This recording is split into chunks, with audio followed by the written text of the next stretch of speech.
UGC ఏం చేసిందని అంటే ఒక కొత్త రూల్స్ తీసుకొచ్చింది. అంటే కింది స్థాయి కులస్తుడు ఉంటే ఆయనని మనం డిస్క్రిమినేట్ చేస్తే దాని మీద యూనివర్సిటీలకు పవర్లు ఇచ్చింది. యూజీసీ ఏమంటుందంటే మేమైతే రూల్స్ ఏవైతే తీసుకొచ్చినావు కదా అది ఎవరైతే బహుజనులు ఉన్నారో దళిత పీడిత ఓబీసీ కేటగిరీ స్టూడెంట్స్ ఉన్నారో వాళ్లకు వాళ్ళ గ్రివెన్సెస్ చేయనికే ఒక రిడ్రెసల్ ఫారం క్రియేట్ చేయనికే క్యాంపస్లను సేఫర్ చేయనికే యాంటీ డిస్క్రిమినేషన్ మెకానిజం తీసుకొచ్చేటట్టు మేము తీసుకొచ్చినాము అని చెప్పి చెప్తున్నారు. ఈ రూల్స్ కొంతమందికే వర్తిస్తాయి కదా. మళ్ళీ భారతదేశం అని అంటే కేవలం బడుగు బలహీన బహుజన వర్గాలైనా లేకపోతే అగ్రకులాలు కూడా ఉన్నారా లేదా? గిరీష్, ఇప్పుడు నువ్వు ఎవరికి సపోర్ట్ చేస్తావు ఇన్లాల్లా అని అంటే ఒక భారతీయుడు లెక్క మానవత్వానికి సపోర్ట్ చేస్తా.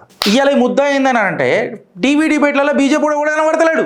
యూజీసీ మీద మాట్లాడాలనంటే ఒక్కొక్కడికి తాతనాయనమ్మలు గుర్తొస్తారు. ఎస్సీ ఎస్టీ ఓబీసీలే బతకాలనంటే మళ్ళీ అగ్రకులాలు మేమేడ బతకాలన్న వాళ్ళ క్వశ్చన్ వ్యాలిడే. భారతీయుడు లెక్క ఖచ్చితంగా ఆలోచించాలి. జై హింద్, జై భారత్, జై తెలంగాణ. ఫ్రెండ్స్, నేను మీ Girish Daramuni. Welcome to our channel Chitragupt. UGC నేనేదో దాన్ని దాటేస్తున్నానని హానెస్ట్గా చెప్తే నాకు జ్వరం వచ్చినప్పుడు ఈ టాపిక్ వచ్చింది. యూజీసీ వెనకటికి నేను మాట్లాడినా ఎప్పుడైతే సుప్రీంకోర్టు జడ్జిమెంట్స్ వచ్చినాయో దానికంటే ముందు కూడా మనం ఎన్నోసార్లు యూజీసీ మీద మాట్లాడినాం. మీరు పోయి చూసుకోవచ్చు. ఎస్, రీసెంట్ది నిన్ననే మాట్లాడాల్సింది, మొన్ననే మాట్లాడాల్సింది 2 రోజులు పోస్ట్ పోన్ అయింది. Delay is deeply regretted. But Chitragupt తిప్పితే అన్బయాస్డ్గా పక్షపాతం లేకుండా మనము చిట్ట అయిపోతాం. యూజీసీ ఏంది, అసలు విద్యార్థులు ఎందుకు ప్రొటెస్ట్ చేస్తుండ్రు, అసలు ఈ కొత్త ఈక్విటీ రూల్స్ ఏంది, యూజీసీ ఏం చేసింది, అసలు ఏం జరిగింది, ఏం చేంజ్ చేసింది అని చెప్పి మాట్లాడితే యూజీసీ ఏం చేసింది అని అంటే ఒక కొత్త రూల్స్ తీసుకొచ్చింది. అంటే దాన్నే ఈక్విటీ రెగ్యులేషన్స్ 2026 అని అంటారు. అంటే ఈక్వల్ ఆపర్చునిటీ సెంటర్స్ అని, కంప్లైంట్ కమిటీస్ అని, strict monitoring to address caste based discrimination across universities. అంటే ఫర్ ఎగ్జాంపుల్ ఇప్పుడు ఎవరన్నా కింది స్థాయి కులస్తుడు ఉంటే ఆయనని మనం డిస్క్రిమినేట్ చేస్తే దాని మీద యూనివర్సిటీలకు పవర్లు ఇచ్చింది. చార్జెస్ కాలేజీలకు యూనివర్సిటీలకు పవర్ ఇచ్చింది. ఇప్పుడు ఇక్కడ ప్రొటెస్ట్ చేయడం మొదలైంది. ఏందని అంటే అసలు ఎందుకు రాబోయ్ చేయాల్సింది, కొత్త ఎందుకు చేయాల్సింది, ఆల్రెడీ ఉన్నాయి కదా అని అనేది. అయితే డీటెయిల్స్ అనేది ఇప్పుడు మనం పోదాం. ఇంటెన్షన్ ఏముండే అని అంటే యూజీసీ ఏమంటుందంటే మేమైతే రూల్స్ ఏవైతే తీసుకొచ్చినావు కదా అది ఎవరైతే బహుజనులు ఉన్నారో మన దళిత పీడిత ఓబీసీ కేటగిరీ స్టూడెంట్స్ ఉన్నారో, మహిళలు కాదు సారీ, ఓబీసీ కేటగిరీ స్టూడెంట్స్ ఎవరైతే ఉన్నారో వాళ్లకు వాళ్ళ గ్రివెన్సెస్ చేయనికే ఒక రిడ్రెసల్ ఫారం క్రియేట్ చేయనికే క్యాంపస్లను సేఫర్ చేయనికే యాంటీ డిస్క్రిమినేషన్ మెకానిజం తీసుకొచ్చేటట్టు మేము తీసుకొచ్చినాము అని చెప్పి చెప్తున్నారు. పోరలు ఎందుకు ప్రొటెస్ట్ చేస్తారు గిరీష్ మళ్ళీ అంత మంచిగా ఉంటే అని అంటే స్టూడెంట్స్ ఇంకా టీచర్లు ఏం చేసిరనంటే ఈ రూల్స్ కొంతమందికే వర్తిస్తాయి కదా. మళ్ళీ భారతదేశం అని అంటే కేవలం బడుగు బలహీన బహుజన వర్గాలైనా లేకపోతే అగ్రకులాలు కూడా ఉన్నారా లేదా? ఇక మా మీద ఏమైనా కేసులు అయిపోయినాయంటే మా మీద మేము ఎట్లా బతకాలా, ఏం చేయాలా, ఎట్లా ఉండాలా అననే ఒక అప్రహెన్షన్ అలా నెత్తిలో క్రియేట్ అయింది. ఇప్పుడు దీన్ని ఎవరు హర్తాలు చేస్తున్నారు, ప్రొటెస్ట్ చేస్తున్నారు రాబాయ్ అని చెప్పి మనం మాట్లాడితే జనరల్ కేటగిరీ స్టూడెంట్స్ ఎవరెవరైతే ఉంటారో, అదే నేను చెప్పిన కదా అగ్రకులాలు ఎవరెవరైతే ఉన్నారో వాళ్ళు ఎస్పెషల్లీ నార్త్ ఇండియాలో ఇది బగ్గుమ్ అని చెప్పి అంటుకున్నది. ఇది ఎక్కడెక్కడికి స్ప్రెడ్ అయింది గిరీష్ అంటుకొని అని చెప్పి మాట్లాడితే ఈ యూజీసీ అనేది ఢిల్లీ నుంచి మొదలై ఉత్తరప్రదేశ్, ఇవాళ Lucknow, Bareilly, హర్పూర్, షారన్పూర్ national attention seek చేస్తుంది. భారతీయ జనతా పార్టీ దీన్ని ఎంత బ్యాక్ఫుట్లో పెడదామని సెంట్రల్లా ఇది మళ్ళా అగ్నిగుండమై మళ్ళా అగ్ని జ్వాలై ఒక అగ్ని పర్వతమై పైకి లేస్తుంది తప్ప లోపలికి పోయే అంత సీన్ లేదు. రిపబ్లిక్ డే నాడు మేబీ ఆ ఔరా రిపబ్లిక్ డే గణతంత్ర దివస్ నాడు ఇది మొత్తము జర డైల్యూట్ అవుతుందేమో అని చెప్పి బీజేపీ అని అనుకుంటే రిపబ్లిక్ డేని కూడా మించిపోయి దీని మీద చర్చ జరిగింది యూజీసీ మీద. అఫ్కోర్స్ జరుగుతుంది కూడా, ఖచ్చితంగా జరుగుతుంది కూడా, జరగాలి కూడా. గిరీష్, ఇప్పుడు నువ్వు ఎవరికి సపోర్ట్ చేస్తావు ఇన్లాల్లా అని అంటే నేను మానవత్వానికి సపోర్ట్ చేస్తా. ఒక భారతీయుడు లెక్క మానవత్వానికి సపోర్ట్ చేస్తా. నేను బీసీని ఉండొచ్చు, నేను కాదని అంటలేను. బట్ డిస్క్రిమినేషన్ నిజంగా జరిగితే చట్టాలు ఉన్నాయి. ఆ చట్టాలను నువ్వు కరెక్ట్గా యూజ్ చేసుకునే తెలివి నీకు ఉండాలా, ఇంకిత జ్ఞానం నీకు ఉండాలా. తెలివి అని అనేదానికంటే ఇంకిత జ్ఞానం నీకు ఉండాలా. నువ్వు కొత్తగా ఏదో ఒకటి తీసుకొచ్చి ఇంకా కొత్త తలవారి మీద తిలక్ పెట్టినానంటే కుదరదు. ఫర్ ఎగ్జాంపుల్ బ్రహ్మన్ తెరి కబర్ కుదేగి అనంటే ఒక అగ్రకులాలను నువ్వు సంపుతానంటే అది కరెక్టా? అంటే వాడికి మనస్తత్వం ఉండదా, వాడికి మనసు ఉండదా, వాడికి కూడా నేనేమన్నా అంటే బాధ కలుగుతుంది అనే బాధ్యత మన మీద ఉండదా? ఎంతసేపు మనమే పీడిత అననే క్వశ్చన్ ఇవాళ దేశం మొత్తంలో లొల్లి చురువైంది. ఇది చాలా పెద్ద రభస అయింది. భారతీయ జనతా పార్టీకి నిజంగా చెప్పాలనంటే అసలు ఏం చేయాలనో అర్థమైతలేదు. ధర్మేంద్ర ప్రధాన్ గారిని అయితే ఉతికి ఆరేస్తురు మొత్తం దేశంలో. మోదీజీ అసలు మీకు తెలుసా మీ మంత్రులు ఎవరెవరు, వాళ్ళకి ఏం చేతనవుతుందో తెలుసా అని చెప్పి కథనాలు కూడా నడుస్తున్నారు. ఇన్ఫ్యాక్ట్ నార్త్ ఇండియాలో, ఉత్తర భారతదేశంలో టాపిక్ ఏడుదాకా వెళ్ళిపోయిందని అంటే అసలు మోదీయే చేపిస్తున్నాడు ఇదంతా, అమిత్ షానే చేపిస్తున్నాడు ఇదంతా, యోగియే చేపిస్తున్నాడు ఇదంతా, భారతీయ జనతా పార్టీ సీనియర్ లీడర్షిప్పే చేపిస్తుంది ఇదంతా. ఏమయ్యా మీకు 3 సార్లు పవర్ ఇస్తే మీరు మాకు ఇది చేస్తారా, మీరు మమ్మల్ని ఇట్లా ఆడుకుంటారా, అంటే మా మనస్తత్వాలు మీకు తెలియదా అని ఆలోచిస్తున్న తరుణంలో నిన్నగాక మొన్న ఒక వీడియో వచ్చింది. మన దాంట్లోనే ఒక పిల్లాడు మాట్లాడిండు. ఏమన్నానంటే ఏదో పిల్లని ప్రపోజ్ చేసిండట, ఆ పిల్ల యాక్సెప్ట్ చేయకపోతే కేసు పెట్టిండట. కేసు పెట్టేసరికి గాయ గత్తర అని చెప్పి మొత్తం దేశంలో లొల్లయింది. ఇక ఎవరు ఏది ఏం కథ ఎందుకు అని అంటే సెన్సిటివ్ ఇష్యూస్ పైన నేను కొంచెం జాగ్రత్తగానే మాట్లాడతా ఫ్రెండ్స్, మీకు అర్థమైపోయి ఉంటుంది ఏమైందో అని. సో ఇలా ఆ పిల్ల బలైంది కదా గిరీష్ ఇట్లాంటి లాస్ వల్ల అని చెప్పి కొంతమంది వీడియోలు కూడా చేసి మాట్లాడిండ్రు. సుప్రీంకోర్టులో పిల్ కూడా దాఖలు చేసిండ్రు. మళ్ళీ దీనికి constitutional validity of the regulations ఏంది అని, ఇన్స్టిట్యూషనల్ ఓవర్ రీచ్ ఏంది, ఈ సేఫ్ గార్డ్ ఏంది అని చెప్పి మాట్లాడారు. అయితే ఇక్కడ అర్థం చేసుకోవాల్సింది ఏంటంటే భారతీయ జనతా పార్టీ కూడా అర్థం చేసుకోవాల్సింది ఏంటంటే ఎస్పెషల్లీ యూజీసీ పంచాయతీ మొత్తంలో ఈ రూల్స్ మీద యాంటీ డిస్క్రిమినేటరీ లాస్ ఎక్సెట్రా మెకానిజమ్స్లలో ఇది అర్థం చేసుకోవాల్సింది ఏంటంటే కేవలం ఒక వర్గానికి మనం లాస్ తీసుకొని వస్తే అఖండ ఇంత పెద్ద దేశంలో పంచాయతీ అనేది బ్లాస్ట్ అవుతుంది. నువ్వు రూల్స్ తీసుకొస్తే సమానత్వం ఎంత ఉంది అని అనేది తీసుకురావాలి. ఇవాళ ఒక స్టేట్మెంట్ వచ్చింది, అది భారతీయ జనతా పార్టీ పరిగణనలోకి తీసుకుంటుందా లేదా నాకు తెలియదు. ఏందనంటే మోదీ మిమ్మల్ని మేము 3 సార్లు గెలిపిస్తే మాకు మీరు ఇచ్చే బహుమతి గిదా అని చెప్పిన వర్షన్స్ కూడా కొన్ని ఉన్నాయి. నిజంగా చెప్పాలంటే నేషనల్ ఛానళ్ళల్లో ఇది మాట్లాడినరు కూడా, కొన్ని యూట్యూబ్ ఛానళ్ళల్లో. దురదృష్టమో మళ్ళీ అదృష్టమో నాకు తెలియదు.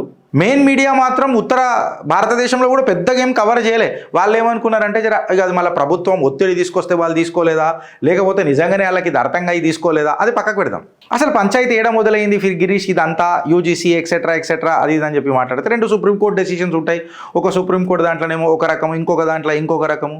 దాని తర్వాత లేటెస్ట్గా వచ్చిన ఒక జడ్జిమెంట్ ప్రకారం ఏంది ఏం కథ అని చెప్పి మనం మాట్లాడుకుంటుంటే ఇది బిఫోర్ 2025 ఏమోనుండే, దాని తర్వాత 13 జనవరి 2026కి ఏమైంది, యూజీసీ ప్రమోషన్ ఎట్లొచ్చింది, మళ్ళా Union of India versus G Kiran Rao యొక్క జడ్జిమెంట్ ఏ రకంగా వచ్చింది అని అంటే సుప్రీంకోర్టుకి ఇట్లా తీసుకొని ఉంటే సుప్రీంకోర్టు లేటెస్ట్గా 6 జనవరి నాడు Union of India versus G Kiran రావుకి ఏమని అన్నదనంటే నువ్వు రిలాక్సేషన్ ఆర్ కన్సెషన్ వెనకటికి ఏదైనా పరీక్షలో యూజ్ చేస్తే, అంటే for example prelims exams and mains exam ఉంటుంది ఏదన్నా దానికి. ప్రిలిమ్స్ ఎగ్జామ్లో నేను ఏం చేసినా అంటే నా బీసీ కార్డు వాడుకున్నా. బీసీ కార్డు వాడుకొని నేను ఫీజు తక్కువ కట్టినను, లేకపోతే ఆ రిజర్వేషన్ కేటగిరీలో నేను పోయినను, బరాల్ వాట్ ఎవర్ ఇట్ ఈస్ నేను అందులోకి పోయినా. మెయిన్స్లో ఏమైనా అంటే నేను ఓపెన్ కేటగిరీలా వచ్చిన. అంటే ఇప్పుడు ఏమైపోయిందని అంటే కేవలం ఒక 100 రూపాయలు తక్కువ కడితే నేను 50.5% ఏదైతే ఓపెన్ కేటగిరీ ఉందో దాన్ని ఎందుకు వదులుకోవాలా అననే ఒక ఆలోచనతో నేను మెయిన్ లైన్లోకి వస్తే, బట్ ఫస్ట్ దాంట్లో నువ్వు రిలాక్సేషన్ తీసుకున్నావు, సెకండ్ దాంట్లో ఎందుకు తీసుకున్నావు, రిలాక్సేషన్ ఆఫ్ ఎనీ కైండ్ ఏ రకమైన రిలాక్సేషన్ తీసుకున్నట్టే కదా అని చెప్పి సుప్రీంకోర్టు ఇచ్చింది.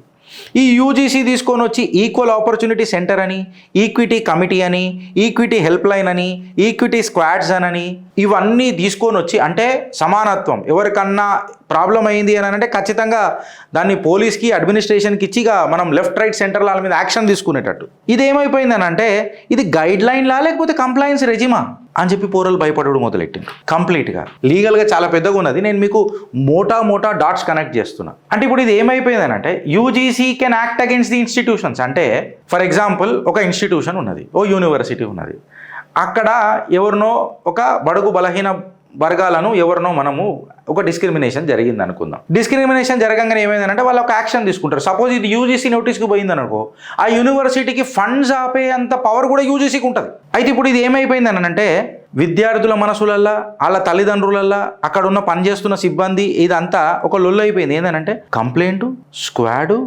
పోలీస్ కోఆర్డినేషను, అంటే క్యాంపస్లు మొత్తం ఒక సర్వైలెన్స్ అక్యూజేషన్ డ్రివెన్ సెంట్రల్ అయిపోయినాయి. అరవై ఈ అగ్రకులాలు బతకొద్దారవై దేశంలో అననే ఒక అప్రహెన్షన్ల నెత్తిలలో పోయింది. అది వాస్తవమా అని అంటే మళ్ళీ అప్రహెన్షన్ వచ్చింది కదా, అట్లా రాకుండా చూసుకోవాలి కదా. అయితే మళ్ళీ గిరీష్ బీజేపీ ఐటీ సెల్ కేంద్రంలో ఏం చేస్తున్నది, నేను నిష్పక్షపాతంగా మాట్లాడతా ఫ్రెండ్స్, తప్పే ఎక్కడైనా. మళ్ళీ బీజేపీ ఐటీ సెల్ ఏం చేస్తుంది అని అంటే ఇది ధర్మేంద్ర ప్రధాన్ చెప్పాలా, ఎందుకంటే నాకు తెలిసి ఇది పిఎంఓ నుంచి ఏం రాలే, పిఎంఓ నుంచి అగరే వచ్చినుంటే ఈ క్వశ్చన్ వస్తుంది, దీనికి ఇట్లా ఆన్సర్ రావాలా, దీనికి ఇట్లా వస్తుంది, దీనికి ఇట్లా తిప్పి కొట్టాలా, దీనికి ఇట్లా వస్తుంది, దానికి అట్లా తిప్పి కొట్టాలా, మొత్తం ఢిమ్కా రెడీ అయిపోయి వచ్చేస్తుండే. ఇవాళ ఈ ముద్ద ఏందని అంటే టీవీ డిబేట్లలో బీజేపీ కూడా కనబడతలేడు. యూజీసీ మీద మాట్లాడాలనంటే ఒక్కొక్కడికి తాతనాయనమ్మలు గుర్తొస్తారు. పాపం అట్లనో ఇట్లనో నిషికాంత్ దూబే కొంచెమో గొప్పనో ట్రై చేస్తున్నాడు మాట్లాడనీకే. కాకపోతే నిషికాంత్ దూబేను కూడా పల్టాంచి మళ్ళా కొడుతున్నారు. గంటల పాటు చర్చ కూడా జరిగిందంట బీజేపీ పార్టీ ఆఫీస్లల్లో. బట్ ఏమి కూడా గంటనేనంట డిస్కషన్. లాస్ట్కి ఏమైందని అంటే ఏం జరగలేనంట. ఈ ప్రొటెస్ట్ మళ్ళీ పొలిటికల్ హీట్ క్రియేట్ చేస్తున్నాయనంటే ఖచ్చితంగా క్రియేట్ చేస్తాయి. ఎందుకంటే నువ్వు ఎప్పుడైతే లా తీసుకొని వచ్చి ఒక సెగ్మెంట్కే మాట్లాడతావో ఖచ్చితంగా అవుతుంది అది. ఇప్పుడు నేను మాట్లాడింది కూడా కొంతమందికి నచ్చకపోవచ్చు. నేను ఇదే టైంలో ఇదే సందర్భంలో ఎన్నోసార్లు భారతీయ జనతా పార్టీ డైరెక్ట్గా చెప్తా సెంట్రల్ బీజేపీకి కులేం సపోర్ట్ చేస్తానని.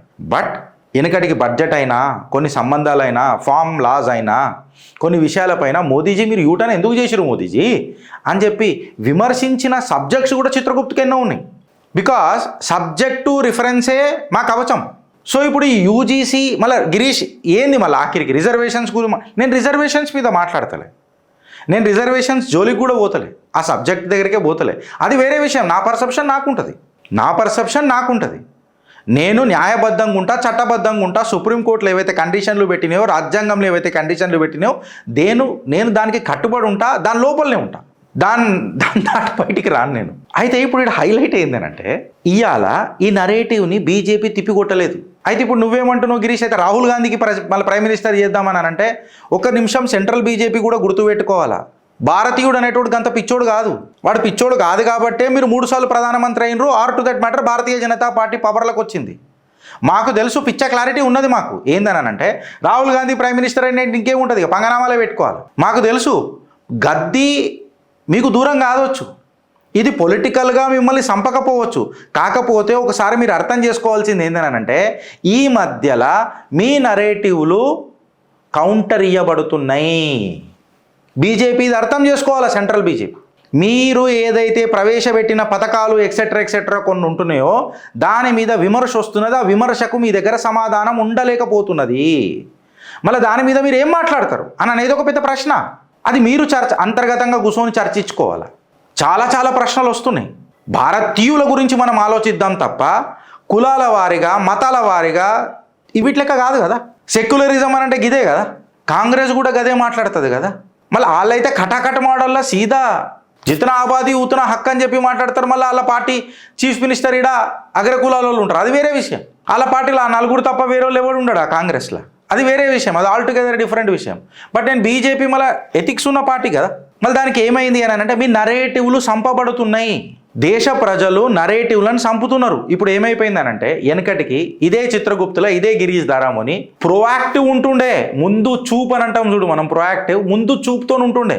ప్రొయాక్టివ్ పోయి ఏమైంది మాది, ముందే మేము కంటెంట్ పెట్టేటోళ్ళం. ప్రొయాక్టివ్ పోయి ఏమైంది, యాక్టివ్ అయినాం. ముందు చూపు పోయి కేవలం చూపు అయింది. ఆ ప్రాబ్లం అయిందా ఎవరికి, ఆ మోదీ గారికా, బీజేపీకా, సెంట్రల్ బీజేపీకా, బీజేపీకా, సెంట్రల్ బీజేపీకా. సెంట్రల్ బీజేపీ అయితే దిగుతున్నాం, దానికి కౌంటర్ లీగల్గా ఇచ్చినాం, మాట్లాడినాం. ఇప్పుడు అది ఏమైంది, మెల్లమెల్లగా న్యూట్రల్ అవుతుంది. కొన్ని రోజులు కాగానే సెలెక్టివ్ అవుతుంది. సెలెక్టివ్ అయి న్యూట్రల్ అయిపోయిన తర్వాత యాంటీ అవుతాడు మనిషి. యాంటీ అయినప్పుడు ఏమవుతుంది, రాజ్యాధికారం ఉంటుందా పోతుందా అర్థం చేసుకోవాలి. తప్పులు జరుగుతాయి. ఇంకొక విషయం ఫ్రెండ్స్, ఓటర్లకు కూడా చెప్తున్నాను నేను, భారతీయులకు కూడా చెప్తున్నాను నేను. ఏందనంటే తప్పులు జరగకుండా మనుషులు ఉండరు. తప్పులు జరుగుతాయి. తప్పులు జరిగినప్పుడు దాన్ని మనం ఎట్లా సరిదిద్దుతాము అనేది చాలా ఇంపార్టెంట్. నాకు తెలిసి భారతీయ జనతా పార్టీ దీన్ని నానబెట్టడం అనేది మూర్ఖత్వపు లక్షణం. క్లియర్ కట్గా చెప్తున్నా. ఎస్సీ ఎస్టీ ఓబీసీలే బతకాలనంటే మళ్ళీ అగ్రకులాలు మేమేడ బతకాలన్న వాళ్ళ క్వశ్చన్ వ్యాలిడే. భారతీయుడు లెక్క ఖచ్చితంగా ఆలోచించాలి. ఒక జాతీయవాది లెక్క ఖచ్చితంగా ఆలోచించాలి. ఇప్పుడు నాకు ఒక కమెంట్ వస్తుంది, ఖచ్చితంగా వస్తుంది, నువ్వు జాతీయవాది వేయడరా, ఈ మధ్య నీళ్ళ మీద నువ్వే మాట్లాడుతున్నావు కదరా అంటే నీళ్ళు నీ అయ్యా జాగిరా అని మళ్ళట. అదే గిదే మీరు అట్లనే ఉండాలా, నేను ఇట్లనే ఉంటా. అందులో పిచ్చ క్లారిటీ ఉన్నది నాకు. నేను ఒక భారతీయుడు లెక్క క్యాష్లెస్ మనిషి లెక్క మాట్లాడుతున్నా. డిస్క్రిమినేషన్ అనేది ఎవరికైనా డిస్క్రిమినేషనే. నన్ను నువ్వు అవమానిస్తే నాకు కూడా అవమానించినట్టే అనిపిస్తుంది. అది ఎవరికైనా, మనసున్న మనిషికి ఎవరికైనా. మళ్ళీ ఇది పొలిటికల్ హెడ్ దీనికి ఎవరు అని అంటే ధర్మేంద్ర ప్రధాన్. రెగ్యులేటరీ హెడ్ ఎవరు అని అంటే యూజీసీ చైర్పర్సన్ వినీత్ జోషి గారు అని అనుకుంటా. మళ్ళీ లీగల్ ట్రిగర్ ఎవరు అని అంటే సుప్రీంకోర్టు రూలింగ్స్ ఉన్నాయి December 19th January 6th. అయితే ఇప్పుడు మళ్ళీ గిరీష్ ఇప్పుడు ఏమవుతుంది అని అంటే ఫస్ట్ టైం బీజేపీలో అధికార ప్రతినిధులకు social media or BJP IT సెల్కి కౌంటర్ దొరుకుతలేదు. ఎట్లా తిప్పికొట్టాలరా నాయన దీన్ని అని నెత్తి వీక్కుంటున్నారు. దీన్ని ఎట్లా దఫనాజ్దామనన్నా ఇది అగ్నిగోళమై మళ్ళీ లేస్తున్నది మీదికి. కడుపులో మంట కదా. ఇప్పుడు ఒకటి గుర్తుపెట్టుకోవాల్సింది, సెంట్రల్ బీజేపీ ప్లస్ మోదీ గారి పల్స్ అర్థం చేసుకున్నారు కాబట్టి ఆయన మన్ కీ బాత్లో కనెక్ట్ అవుతారు. ఆయన ఎప్పుడు కూడా ఆయన స్పీచ్తో కనెక్ట్ కాలే, ఆయన మనసుతో కనెక్ట్ అయ్యిండు కాబట్టే 3వ ప్రధానమంత్రి అయ్యిండు. భారతీయులు భారతీయ జనతా పార్టీకి ఓటేయలే, భారతీయులు భారతీయత అనే ఎక్స్పెక్టేషన్కి ఓటేసిండ్రు. అందుకే ఆయన 3 సార్లు ప్రధానమంత్రి అయ్యాడు. ఎక్స్పెక్టేషన్ అనేది ఎక్కువ ఉన్నది. ఆ ఎక్కువ ఉన్నప్పుడు ఖచ్చితంగా అది డెలివరీ కాకపోతే ఒక నిరసన వ్యక్తం అవుతుంది. కాకపోతే భారతీయుడు పిచ్చ క్లారిటీగా ఉన్నాడు. ఏందనంటే ఈయన ఫైన్, బట్ ఈయన తప్పు చేస్తే మనం మాట్లాడదాం. సో నేను మళ్ళీ ఒకసారి ఏం చెప్తున్నా ఫ్రెండ్స్, ఒకసారి జాగ్రత్తగా వినుండ్రి. ప్రొయాక్టివ్ కార్యకర్త ఎట్లయిపోతున్నాడు. మళ్ళీ వీళ్ళే కదా ఇన్ని రోజులు నరేటివ్లు బిల్డ్ చేసి, ఈ యూట్యూబర్లే కదా భారతీయ జనతా పార్టీకి సపోర్ట్ చేసిరా లేదా? ఇదే భారతీయ జనతా పార్టీకి ఈ యూట్యూబర్లే దేశవ్యాప్తంగా అందరూ కంకణం కట్టుకొని మోదీ హే తో మున్కిన్ హే, అబ్కీ బార్ మోదీ సర్కార్ అని చెప్పి కొట్లాడి మరి దిలో జాన్ పెట్టి మోడీని కాపాడుకున్నారు, తద్వారా భారత్ని కాపాడుకున్నారు. ఇవాళ ఆ మనిషి మాట్లాడుతున్నప్పుడు మీరు ఎందుకు మాట్లాడరు? అది వేరే విషయం. గిరీష్, ఇప్పుడు హైదరాబాద్లో యూజీసీ ప్రోగ్రామ్ మీద ఏదైనా ధర్నా అయితే నువ్వు వస్తావు అంటే బరాబ్బర్ వస్తా. కాకపోతే నేను ముందే చెప్తున్నా ఫ్రెండ్స్, ఏంది తెలుసా, ప్రభుత్వాలు దీన్ని అణిచివేసే కార్యక్రమం చేస్తే ఖచ్చితంగా మీరు పోయేటప్పుడు టవల్లు కట్టుకొని ఓనరి వెనక ముంగట మొత్తం ఏడికాడికి మీ బద్దాలు భాషింగాలు అయితే దీన్ని చాలా ఫోర్స్డ్గా ఢిల్లీలో కూడా ఏమైనా ప్రోగ్రామ్ యూజీసీ గీసీసీ ఏమైనా జరిగిందని అంటే నేను ఓపెన్గా చెప్తున్నా, టవల్ గివళ్ళు మంచిగా చుట్టుకొని పోండ్రి, జబర్దస్త్ ఫోర్స్తోని దఫనాన్ చేస్తారు. ఇదే ఉత్సాహం షైన్ బాగ్ దగ్గర కనబడది, సిఏఏ దగ్గర కనబడది, ఫార్మర్ ప్రొటెస్టర్ దగ్గర కనబడది. ఈ ప్రభుత్వాలకు వాళ్ళు ఎవరైనా ఉండని బ్రదర్, నేను ఓపెన్గా మాట్లాడుతున్నా, స్వచ్ఛందంగా మాట్లాడుతున్నా. నేను భారతీయుణ్ణి, ఆ తర్వాత భారతీయ జనతా పార్టీ కేంద్ర సర్కార్ కార్యకర్తని. బీజేపీ వదిలిన ఆయన మాకు ఇదేంది గిరీష్ పాంపగా తోక చుట్టం అంటే నేను గట్లనే ఉంటాను, మేము గట్లనే ఉంటాం. గట్ల తయారు చేసిరు మన తెలంగాణ బీజేపీని. ఇప్పుడు నేనేమంటానంటే ఒకటి గుర్తుపెట్టుకోండి, ప్రోయాక్టివ్ ఉన్న కార్యకర్త యాక్టివ్ అయిండు, యాక్టివ్ ఉన్న కార్యకర్త సెలెక్టివ్ అయిండు, సెలెక్టివ్ ఉన్న కార్యకర్త న్యూట్రల్ అయిండు, లాస్ట్కి యాంటీ అయితే అదే నా భయం. ఇది నేనన్న మాట కాదు, మోదీ గారు కూడా యాక్సెప్ట్ చేస్తారు ఈ పార్టీ కార్యకర్తలదని.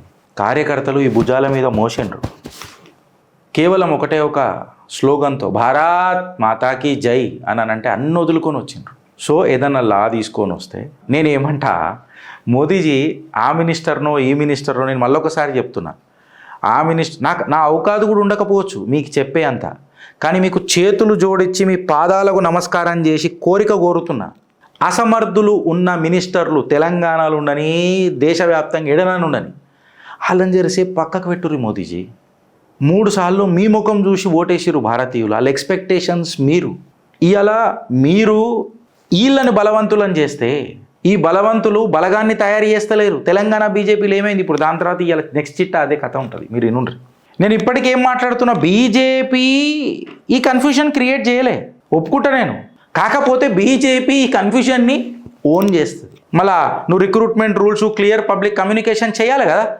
అసలు వీళ్ళకి తెలియదు, కానో కబర్ కూడా తెలియదు. ఇది వచ్చేసి పోరలు ఇట్లా నారా అంటే మనకు వాల్యూ లేదు, వాళ్ళకు వాల్యూ, ఎప్పుడు వాళ్ళకే నారా వాల్యూ అనే తత్వంలకు మనుషులు వచ్చేదాకా వీళ్ళకు సోయలేదు. ఇది మంచిదా? మీరు రాజ్యాధికారం దూరం అవుతుంది అని చెప్పి నేను అంటలేను, అనకూడా. నేను ఆ పరమేశ్వరుని కోరుతా కూడా, నా ప్రాణాలు పోయినా మళ్ళీ బీజేపీ గెలవాలనంట, సెంట్రల్ బీజేపీ కుర్బాన్ అని అంట. కాకపోతే ఒక కోరిక కోరుతా, మన తప్పు మనం తెలుసుకోవాలా అని చెప్పి మాట్లాడతా. నిజం యాక్సెప్ట్ చేసేదాకనే కదా భయం. యాక్సెప్ట్ చేస్తే ఆహ్లాదకరంగా ఉంటుంది, హాయిగా ఉంటుంది. అదే కదా మనం నేర్పింది పురాతన సనాతన ధర్మం. యాక్సెప్ట్ చేయి నీ మిస్టేక్స్. భారత్ మాతాకి జై.